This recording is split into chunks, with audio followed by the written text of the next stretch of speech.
আসসালামু আলাইকুম।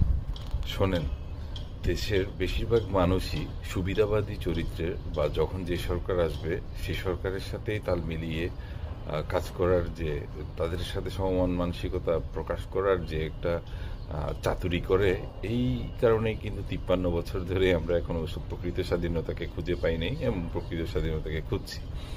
এবং আমাদের অন্ন, বস্ত্র, বাসস্থান, চিকিৎসা, শিক্ষা, প্রতিটা ব্যবস্থারই নাজেহাল অবস্থা। ঠিক আছে, যে এই যে কৃষকরা এখন 1 টাকা করে ফুলকপি বিক্রি করতে হচ্ছে বলে ফুলকপিগুলা পা দিয়ে মেরে মেরে নষ্ট করে দিচ্ছে এবং কান্না করতেছে কৃষকরা।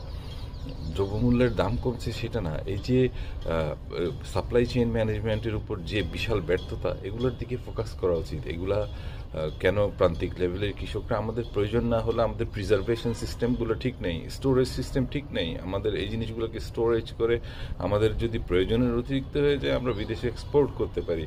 এই যে সামঞ্জস্যহীনতা, যে সমন্বয়, যে খুব সমন্বয় শব্দটা তো বাংলাদেশে অভিশপ্ত হয়ে গিয়েছে, এই সমন্বয়হীনতা, অর্থাৎ কৃষক, প্রান্তিক লেভেলের কৃষক আর আমরা যারা গ্রাহক আছি তাদের মধ্যে সমন্বয়ের যে ঘাটতিটুকু, সেই ঘাটতির জন্যই কিন্তু বাংলাদেশের এই এই একই অবস্থা।